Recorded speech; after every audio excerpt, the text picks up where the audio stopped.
und schön, dass ihr wieder dabei seid. Ich fühle mich hier wie der letzte Creep am Strand mit dieser Kamera in der Hand.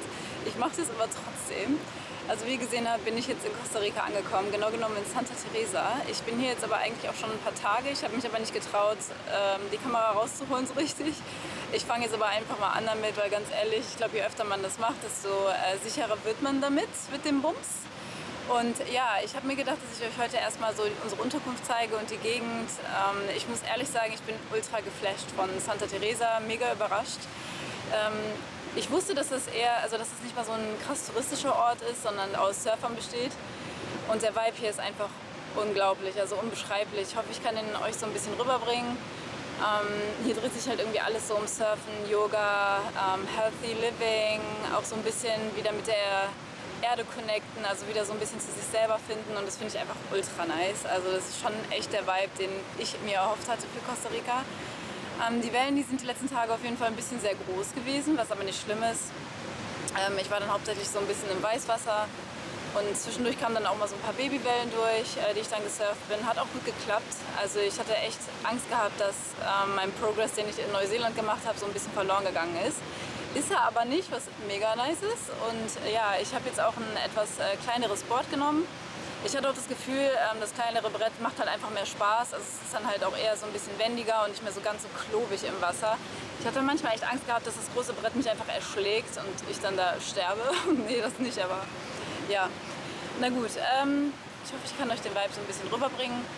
Hier, oh, ich glaube, da hinten ist der Hund. Der ist mir bis zum Strand gefolgt. Der kommt immer mit, richtig süß.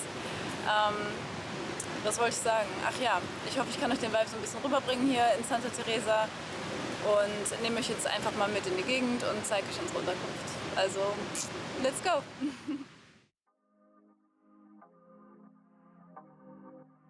Pura Vida.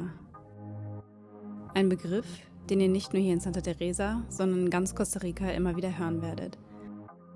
Aber was genau bedeutet dieser Begriff? Pura Vida bedeutet, das Leben zu genießen, egal unter welchen Umständen. Es ist eine einfache Wertschätzung des Lebens und die Erkenntnis, dass das Leben das ist, was man aus ihm macht.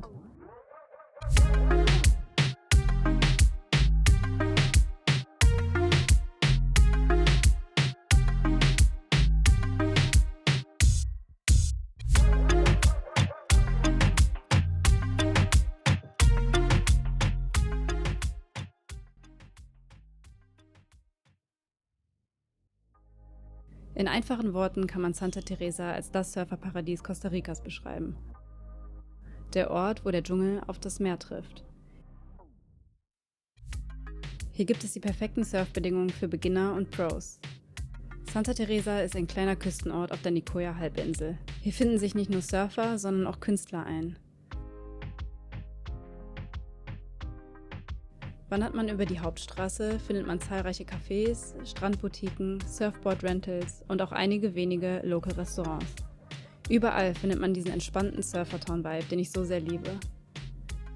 Wenn man gerade nicht surft, findet man sich oft in einer der zahlreichen Yoga-Klassen wieder.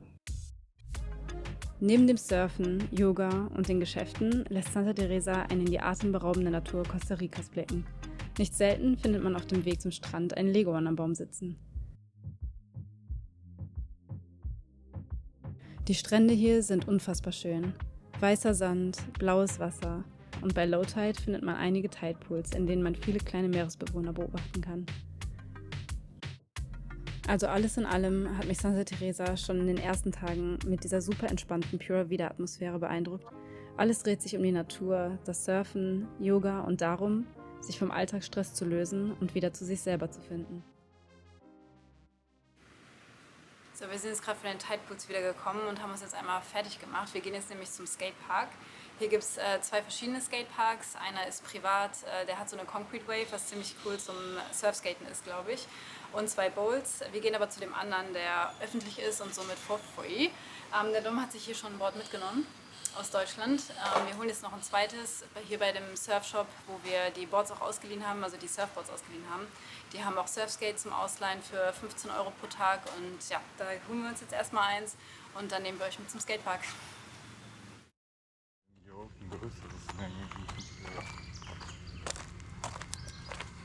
find out very soon, I guess. Exactly. Right stance.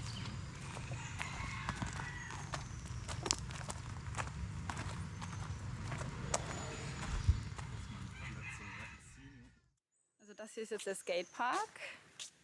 Das ist doch.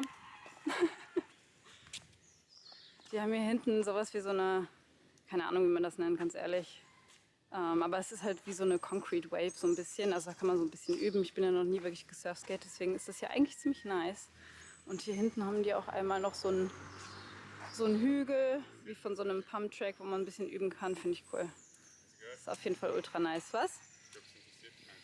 Natürlich interessiert das alle. Lasst mal in den Kommentaren da, ob es euch interessiert.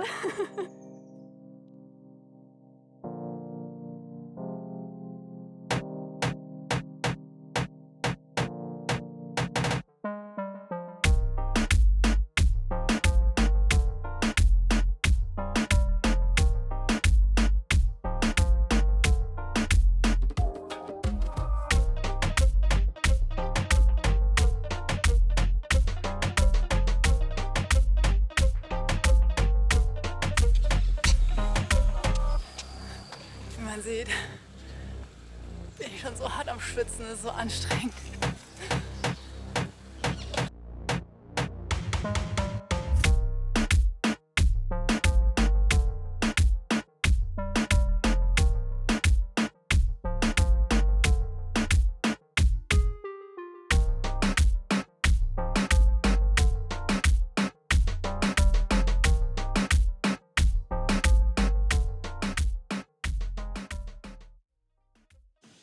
Wir wollen jetzt gerade noch mal im Meer schwimmen, weil wir einfach ultra verschwitzt waren vom Skaten.